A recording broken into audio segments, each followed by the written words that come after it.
जी दोस्तों, स्वागत है आप सभी का। आज की इस क्लास में हम पढ़ेंगे भारत के भौतिक प्रदेशों के बारे में। जैसा कि आपने थंबनेल में पहले भी देख लिया होगा, आज जो हमारा विषय रहने वाला है वो रहेगा भारत के भौतिक प्रदेश। हम पढ़ेंगे आज भारत के भौतिक प्रदेश यानी कितने भागों में भारत की भूमि को बांटा गया है। तो इस क्लास के अंदर आप शून्य से श्रेष्ठ की ओर सफर करेंगे। मुख्य रूप से शून्य से श्रेष्ठ की ओर सफर का मुख्य रूप ही रहेगा अपना कि हम जो पॉइंट करेंगे भारत के भौतिक प्रदेशों या किसी भी बिंदु पर हम चर्चा करेंगे तो वो जीरो लेवल से लेकर के हाई लेवल तक हम चलेंगे।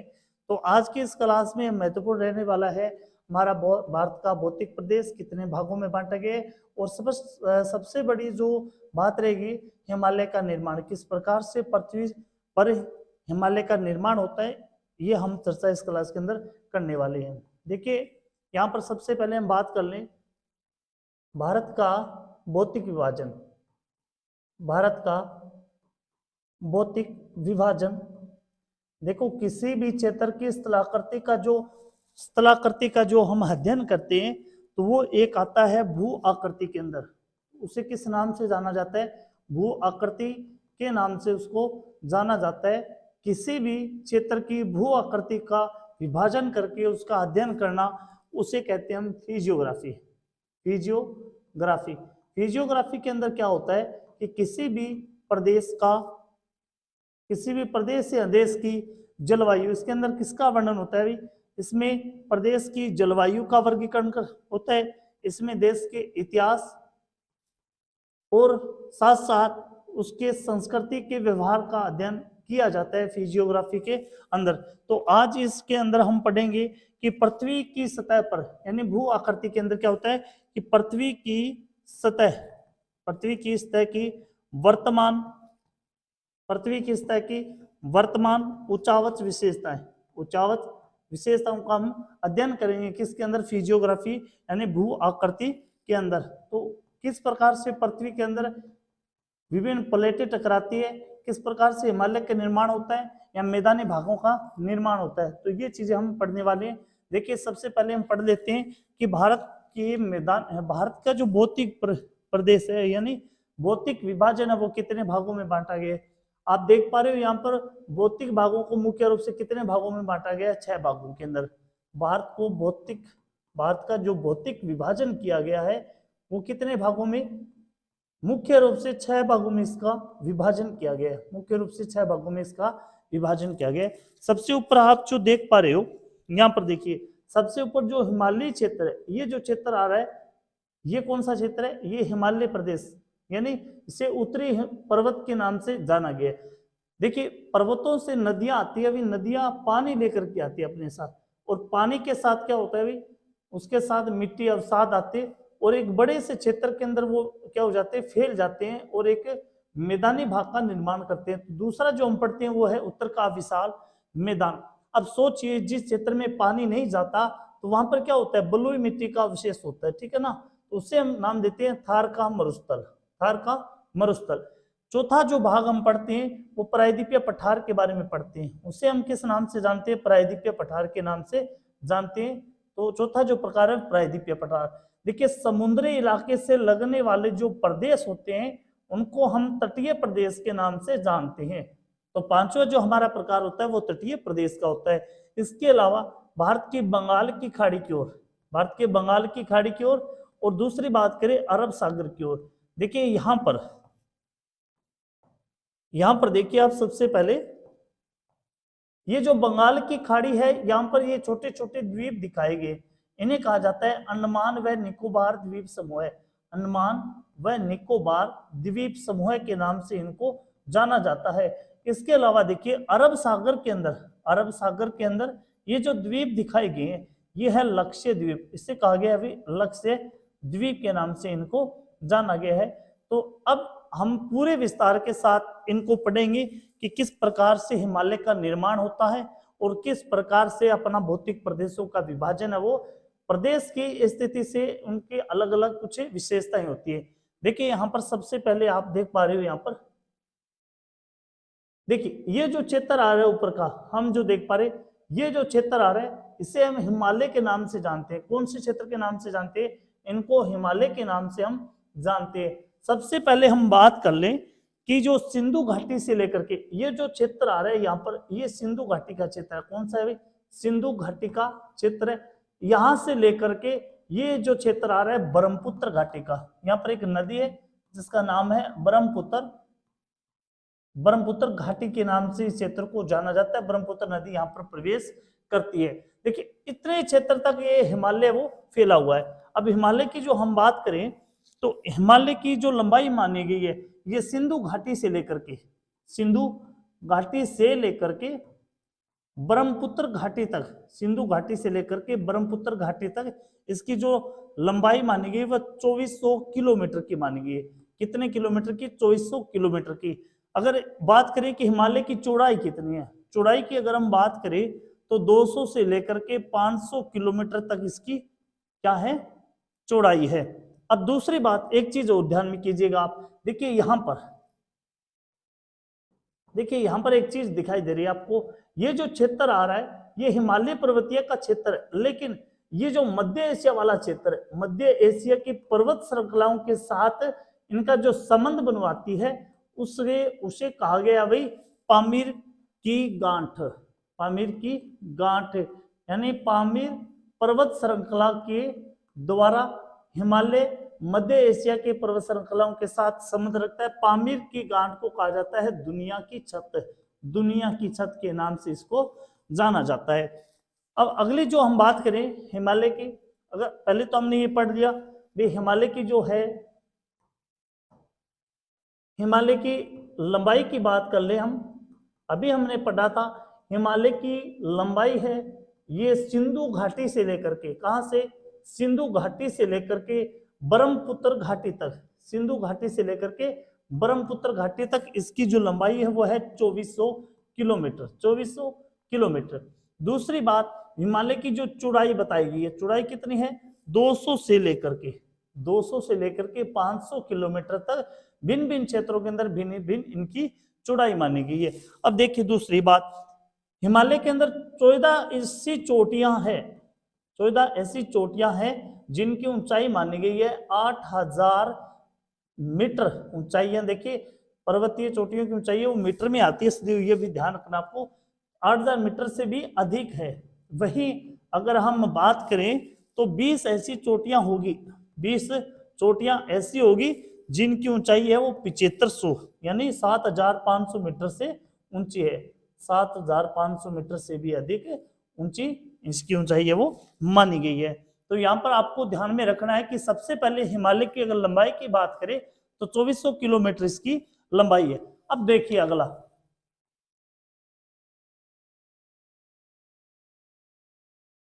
हाँ जी, अगला हम बात करें कि हिमालय का निर्माण किस प्रकार से होता है। हिमालय का निर्माण, हिमालय का निर्माण किस प्रकार से हुआ, एक बड़ा संशय नजर आता है। देखिए सबसे पहले तो हम बात कर ले कि भारत के अंदर सबसे जो भारत में सबसे नवीन पर्वत श्रृंखला है, सबसे नवीन पर्वत श्रृंखला है, पर्वत श्रृंखला है वो कौन सी है? वो हिमालय की है। सबसे नवीन पर्वत श्रृंखला है वो हिमालय की है। अगर प्राचीन की बात करें, नोट करके याद रखिए इस चीज को, सबसे जो प्राचीन पूछे प्राचीन पर्वत श्रृंखला, प्राचीन पर्वत श्रृंखला भारत में तो वो है अरावली, जो राजस्थान को 2 भागों में विभाजित करती है। ये अरावली की बात करें, ये सबसे प्राचीन पर्वत श्रृंखला है। अब देखिए हम बात कर लें कि किस प्रकार से हिमालय का निर्माण हुआ था। तो सबसे पहले एक चीज थोड़ी सी मैं कवर लेकर के चलूंगा कि बताया जाता है कि प्राचीन काल के अंदर पृथ्वी एक गोलाकार चपटाकार रूप में थी और उस पे एक स्थलीय भाग था, स्थलीय भाग था। इस स्थलीय भाग को किस नाम से जाना गया था? स्थलीय भाग को कहा गया था भाई पैंजिया। स्थलीय भाग को कहा गया था पैंजिया।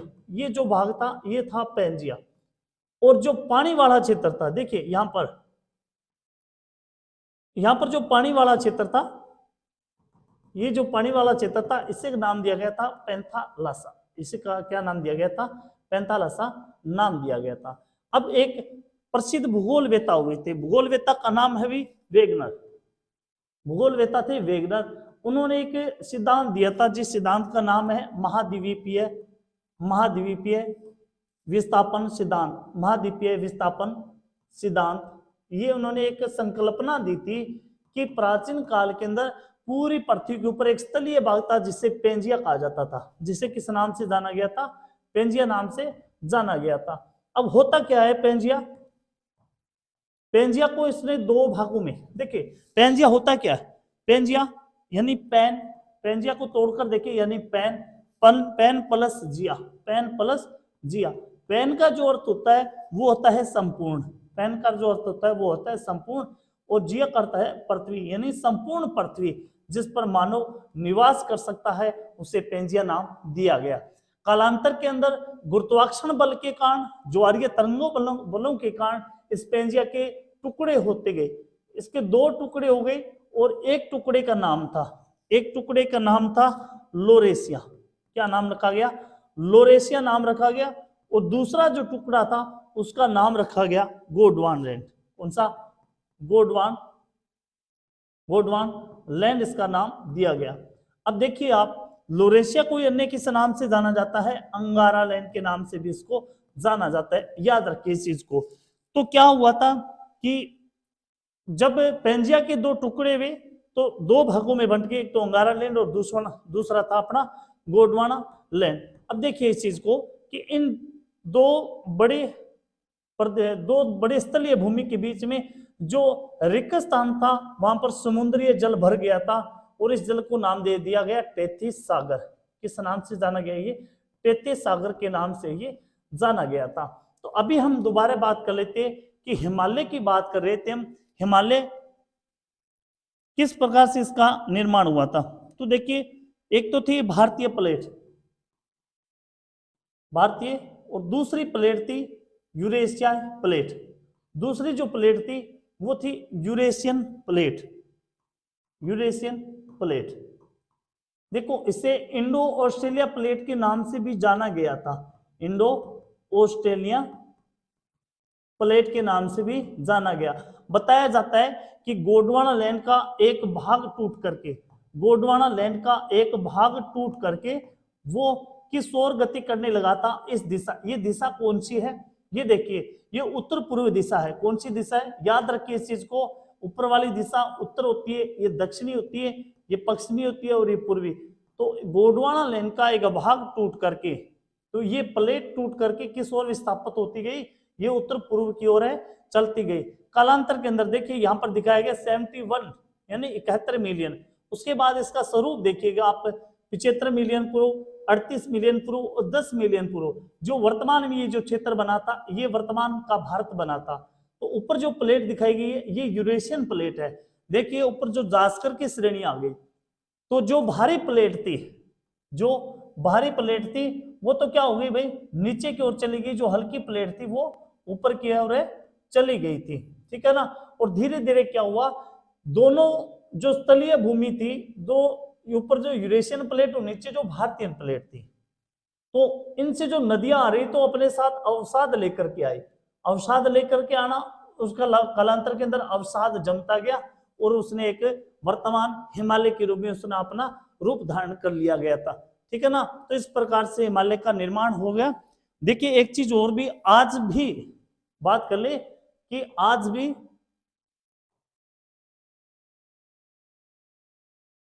भी ये गति वो जारी है, आज भी गति जारी है, आज भी गति है वो जारी है, निरंतरता में है। किस प्रकार से, देखिए बताया जाता है, भूगोलवेत्ता बताते हैं कि प्रतिवर्ष हिमालय की ऊंचाई है, प्रतिवर्ष हिमालय की ऊंचाई है वो 5 सेमी बढ़ रही है, 5 सेमी बढ़ रही है। अब इसके तथ्य भी उन्होंने प्रस्तुत किए थे कि कौन से तथ्य हैं जो बताते हैं कि हिमालय की लंबाई ऊंचाई है वो बढ़ रही है। तो सबसे पहले उन्होंने बताया था कि जिस प्रकार से भूकंप आ रहे हैं, भूकंप की निरंतरता इस बात के तथ्य को स्पष्ट करती है कि वर्तमान में हिमालय की ऊंचाई है वो बढ़ रही है। क्या क्या चीज है, देखिए इस क्षेत्र में क्या है, प्लेट है वो निरंतर गति कर रही है, प्लेट निरंतर गति कर रही है। तो निरंतर करने के कारण इन आपस में क्या होता है, टकराव होता है, टकराव के कारण भूकंप की स्थितियां वो बन जाती है। तो यहाँ पर सबसे पहले भूगोलवेत्ता ये अपना तथ्य प्रस्तुत करते हैं कि भूकंप इस बात का प्रमाण है कि हिमालय की ऊंचाई है वो बढ़ रही है। दूसरी जो कंडीशन दी थी, दूसरी कंडीशन दी, उसने बताया, भूगोलवेत्ता बताते हैं कि शिवालिक की पहाड़ियां हैं और उसके साथ ही तिब्बत का पठार, शिवालिक की पहाड़ियां और तिब्बत के पठार के जो जीवाश्म है, जो जीवाश्म है वो इस बात का प्रमाण देते हैं, इस बात का प्रमाण देते हैं कि हिमालय की ऊंचाई है वो बढ़ रही है। क्या बताया कि जो प्राचीन काल में तिब्बत की, यानी तिब्बत के पठार और शिवालिक की पहाड़ियों में उसकी ऊंचाई, उनकी वनस्पति, उनकी ऊंचाई और उनकी वनस्पति वह जीवन जीवन वाले एक मंच को प्रस्तुत करते हैं, वाले एक समान मंच को प्रस्तुत करते हैं, जो इस बात का प्रमाण है कि आज भी हिमालय की ऊंचाई है वो बढ़ रही है। तीसरा जो तथ्य उन्होंने दिया कि नदियों की जो युवा आकृति है, नदियों की युवा अवस्था है, युवा प्रकृति है, वो इस बात के तथ्य है कि हिमालय की ऊंचाई बढ़ रही है। यानी जैसे उच्च ऊर्ध्वाधर अपर्दन से वह वी आकार की घाटियों से, वह वी आकार की घाटियों से, घाटियों वी आकार वाली घाटियों से जो नदियां निकल के आ रही है, जो नदियां निकल के आ रही है, तो वह इस बात का प्रमाण है कि वर्तमान में हिमालय की ऊंचाई है वो बढ़ रही है। इस बात की आपको पूर्ण रूप से ध्यान रखना है। अगली जो हम बात कर लें, ये हमने पढ़ लिया पैंजिया के बारे में। देखिए यहां पर हिमालय के बारे में अगर हम बात करें तो जो इनकी प्रमुख विशेषताएं देखिए आप, सबसे पहले हम विशेषता देख लेते हैं। इस बात की विशेषता देखिए, इस चीज में ये जो हिमालय प्रदेश है, यहां पर एक सिंधु नदी आती है, यहां से सिंधु नदी आती है और यहां से सिंधु नदी है वो बाहर निकल जाती है। बाहर निकलने के साथ ही यहाँ पर एक गहरा गार्ज बनाती है, गहरा गार्ज बनाती है, जो विश्व का सबसे गहरा गार्ज माना गया, जिसकी गहराई मानी गई है 5200 मीटर की गहराई। इस गार्ज से लेकर के, और यहाँ पर देखिए, यहाँ पर ब्रह्मपुत्र जैसे यहाँ पर प्रवेश करती है तो यहाँ मिसमी पहाड़ियों के निकट एक भयंकर गार्ज बनाती है, जिसे दिहांग गार्ज बोला गया है। क्या बोला गया? दिहांग गार्ज। तो यहां तक जो हिमालय की प्रवृत्ति है वो फैली हुई है, ठीक है ना। तो यहां से लेकर के, तो यहाँ एक चीज आपको ये भी स्पष्ट नजर आ रही होगी कि देखिए यहाँ पर नंगा पर्वत है, नंगा पर्वत से लेकर के हिमालय की जो है लंबाई वो नंगा पर्वत से शुरू होती है और लास्ट ये कहा, नामचा बरवा। यहाँ पर एक पहाड़ी है नामचा बरवा पहाड़ी तक हिमालय वो फैला हुआ है। नामचा बरवा पहाड़ी है, ये अरुणाचल प्रदेश के अंदर स्थित है। तो अब आगे के हम क्लास के अंदर ये पढ़ेंगे कि जो भारत के भौतिक विभाजन हुए, जैसे हम बात कर ले हिमालय के, जैसे हम बात कर ले थोड़ी सी हिमालय की, हिमालय को देखो हम बात कर ले थोड़ी सी कि हिमालय को कितने भागों में विभाजित किया गया है। हिमालय को कितने भागों में विभाजित किया गया है। सबसे पहले हम बात कर लें कि हिमालय का जो दो प्रकार से इसका विभाजन होता है, एक तो होता है उत्तर से दक्षिण की ओर, और दूसरा है जो पूर्व से पश्चिम की ओर, पूर्व से पश्चिम की ओर। जो पूर्व से पश्चिम की ओर होता है वो होता है नदियों को लेकर के। किनको लेकर के? नदियों को लेकर के, नदियों के आधार पर इसका विभाजन होता है। तो ये हम बिल्कुल अच्छी तरह से पढ़ेंगे। उत्तर से दक्षिण, जैसे ऊपर से नीचे की ओर, इनका जो वर्गीकरण हो रहा है, सबसे पहले हम ट्रांस हिमालय की बात कर लें, उसके बाद में हम वृहद हिमालय की या जिससे हम हिमाचल के नाम से भी जानते हैं उसकी बात कर लें। तीसरा जो है लघु हिमालय की हम बात कर लें, और चौथा जो हम प्रकार पढ़ेंगे वो है शिवालिक की पहाड़ियां, शिवालिक की पहाड़ियां। तो अब हम अगली क्लास के अंदर ये जानेंगे कि ट्रांस हिमालय की जो खास बातें, यानी ट्रांस हिमालय को भी भागों में बांटा गया है, जिसमें कराकोरम श्रेणी है, लद्दाख है, जास्कर है, जैसे कैलाश की श्रेणी है, ये ट्रांस हिमालय के भाग में आती है। इसके अंदर हम नुब्रा घाटी के बारे में पढ़ेंगे, जो भारत के सैनिक लोग हैं, सैनिक टुकड़ियां हैं, वो कौन सी घाटियों में निवास करती है, किस श्रृंखला तक पाकिस्तान या चीन का अधिकार भारत पर जमाए हुए हैं, तो ये हम हिमालय के अंदर जरूर पढ़ेंगे। आप इस क्लास में, इस चैनल की क्लास में आप पूर्ण रूप से सीख पाओगे कि भारत को भौतिक प्रदेशों में किस प्रकार से और कितने रूपों में, और जीरो से लेकर के हाई लेवल तक जो प्रश्न बने वो सभी इस क्लास के अंदर आपको मिलेंगे। तो इस क्लास से आप जुड़े रहिए। जय हिंद, जय भारत।